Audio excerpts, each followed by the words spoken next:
looking for.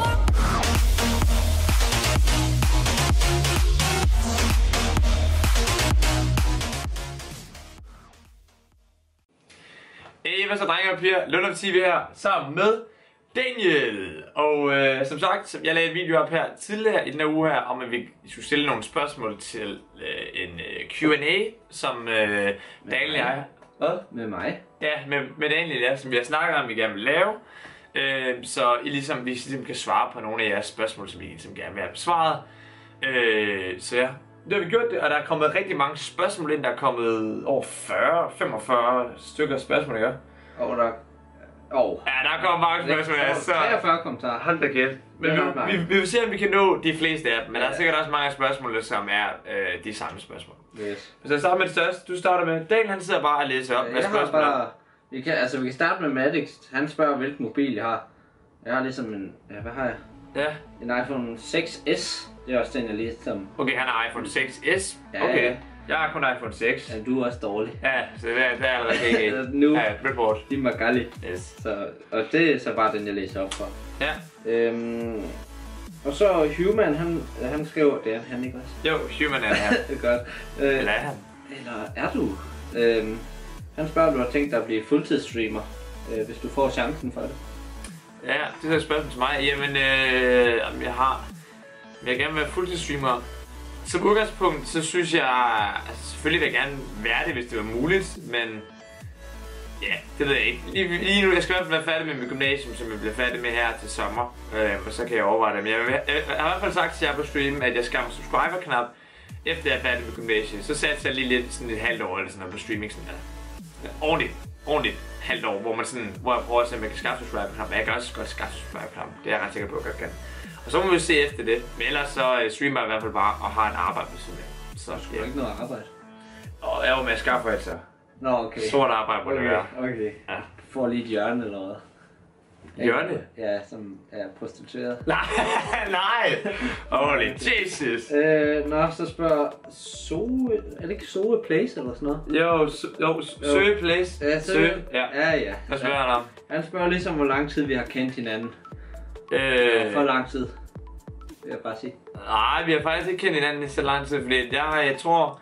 Altså Daniel han går i 2G, jeg går i 3G, og jeg har begyndt først at snakke med Daniel... Jeg tror, det var først i 2G, jeg lærte. Var det ikke i 2G? Jo, jeg tror faktisk det var... Jo, så det er faktisk... Jeg mener, at jeg havde set dig, og så vidste jeg, at du spillede computer, så stod du nedad til dig. Ja, det er rigtigt. Jeg donerede for, at der kom i kontakt med dig. Ja. Nej, men altså, Daniel har ikke kendt hinanden i så lang tid, så har vi ikke, nej. Nej, et par måneder, tror jeg. Ja. Hvad fanden var det nogle dårlige måneder? Nej, det var gode måneder, jo. Nej. Gode måneder! Det klipper vi bare ud. Nej! Jamen nu skal jeg også... Rasmus Cornelsen. Ja, hvad spørger han om? Det er lidt troll der. Hvorfor gik babyen over vejen? Hvorfor gik babyen over vejen? Jeg ved godt svaret. For at komme over på den anden side, eller hvad? Nej, fordi den var sømmet fast til hønen. Ej! Hvad fuck er det for et spørgsmål? What the fuck? Yeah. Ja. Tag alle dem, mand. Der er mange jo. Kom nu! Ja, der var fucking mange. Bare vælg nogle af dem, mand! Jamen, jeg ved jo ikke, hvad det var det jo. Det er jo lige meget. Okay, hvor gammel er det der? Mads Bol spørger, hvor gamle vi er. Ja, hvem siger du? Mads Bol. Mads Bol, han spørger, hvor gammel vi er. Jamen, jeg er 19. Ja, og jeg er lige fyldt 18. Ja. Jeg er faktisk ikke mindreårig længere. Så jeg er alders president. Så det vil sige, at jeg bestemmer faktisk alt. Ja, over mig. Ja, det er rigtigt. Frederik Clement? Frederik Clement? Ja. Ja. Fuck, du er dårlig til navn, mand. Ja. Fuck you! Han spørger, hvorfor har du begyndt at streame, og hvordan du ligesom fik idéen til det? Jeg begyndte at streame. Jeg har streamet i cirka et år. Det er sikkert også et af spørgsmålene her. Jeg har streamet i over et år, når jeg startede i jeg startede lige i starten af efterårsferien sidste år med at streame. Og jeg tror, jeg startede med at streame, fordi at jeg synes, det kunne være sjovt at snakke med folk, fordi jeg godt kan lide at snakke. Altså, jeg er en imødekommende person.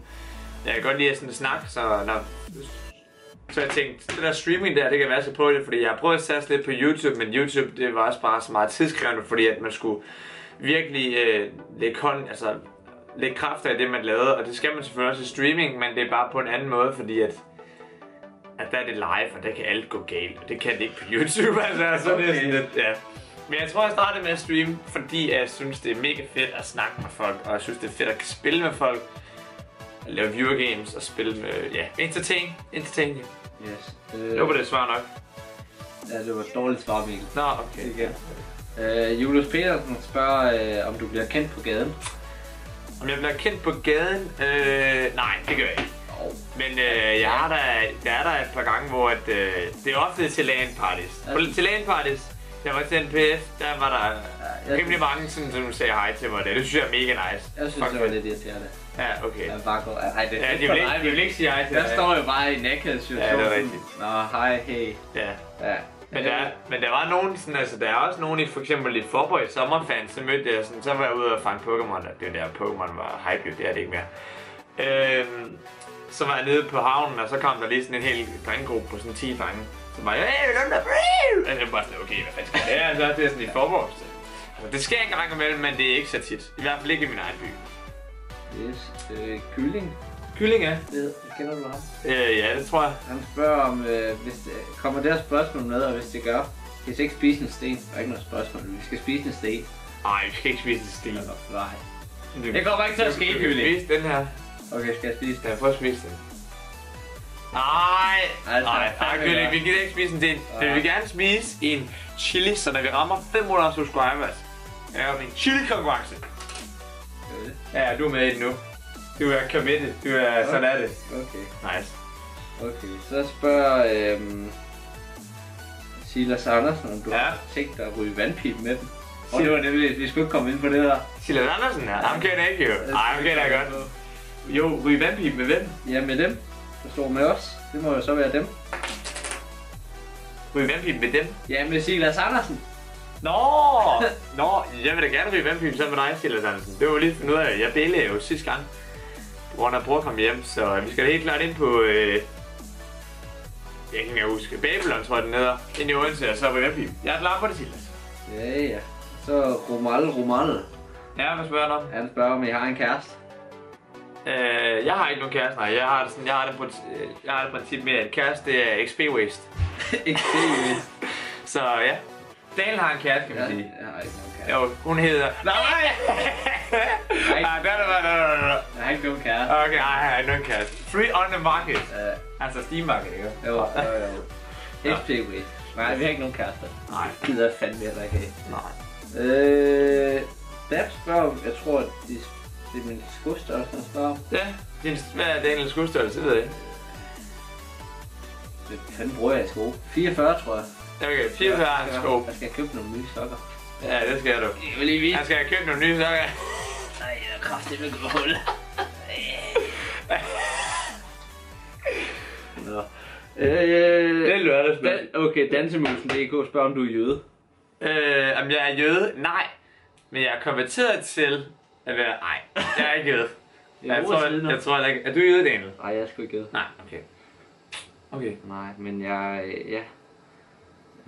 Okay, nu må du gerne læse nogle spørgsmål. Der er et spørgsmål her fra Martin Madsen, han spørger, hvordan er det at være en stor streamer i Danmark? Og så siger han 50 views hver stream. Venligheden MVM.dk. Hej MVM.dk. Det er da fedt at være...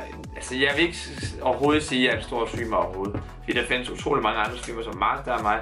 Og jeg streamer i bund og grund heller ikke for at blive kæmpe stor. Jeg streamer bare for at hygge mig, og fordi at jeg gerne ligesom vil snakke med jer, når I kommer ind på streamen. Jeg synes det er fedt, at der er en masse sådan faste personer, som kommer ind på min stream. Selvfølgelig kommer der også nye. Jeg synes også det er fedt at bare streame for de faste, der kommer ind. Så altså, selvfølgelig er det fedt nok, at der kommer flere mennesker ind på streamen, men i bund og grund så ja. Så det gør det for hyggens skyld. Ja, så jeg gør det ikke for at blive number one. Det er ikke det, jeg har med, det er ikke det, jeg tænker i hvert fald. Så ja, men ellers så synes jeg, det er fedt, Martin. Palexen spørger, kender I en, der hedder Paul? Ja, det gør jeg faktisk. Ja. Kender du en, der hedder Paul? Ja, jeg havde engang en, der hed Paul i folkeskolen, som det er. En gang, men han er der ikke mere, eller han eksisterer ikke mere? Jeg går jo ikke i folkeskolen. Nå ja, det var det. Har du planer om at flytte ud snart? Måske. Jeg overvejer lidt at flytte i en gamerlejlighed, det har vi snakket om. Jeg ved ikke, om vi skal gøre det efter gymnasiet er slut, det vil sige her til sommer. Skal vi lade være med det der? Okay. Tak. Efter, altså efter jeg er gået med gymnasiet, det vil sige her til sommer. Jeg overvejer lidt at gøre det der, eller så bliver det næste år. Så altså næste år. Vi kommer med det nyt år nu. Ja. Så måske efter gymnasiet, lige efter, eller så går det lige over. Men vi laver en gamerlejr, det jo. Det skal vi lave. Ja, det skal vi. Er du sur over, at jeg sagde, at du skulle kvæse et æg ud over dit hoved, spørger Baby Warrior. Nej. Altså, jeg synes det var fint nok. Så har jeg også prøvet det, og mit hår er også blevet meget stærkere, fordi det har fået så meget mere æggehvide. Jeg kan godt se det. Grunden til at klippe mig faktisk, den her frisyr, det er fordi, jeg stadigvæk så æggerester i håret. Så det er faktisk på grund af dig, baby, jeg har fået den der mega nice frisyr. Det er sådan noget eller karse. Ja, så er vi nødt til at hælde noget æg i dig. Nej, jeg skal sgu ikke have noget æg op i mig. Nå, okay. Fuck, der er mange spørgsmål her. Vi skal lige se, om vi kan tage nogle relevante her. Det der, Mini Kleist spørger, hvilket skovhold vi helst vil være på. Ja, hvad vil du helst være på? Altså, der er 2 danske hold. Der er et, der hedder Team Dignitas, det er et dansk hold. De er ret gode af de. Jo, de er ret gode. Og så er der dem, der hedder Team Astralis. Jeg tror faktisk, jeg vil være på Astralis, for jeg tror...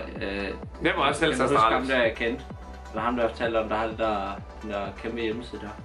Nej. Nå, dem jeg holder jul med. Jeg tror, han ejer det hold. Seriøst? Ja.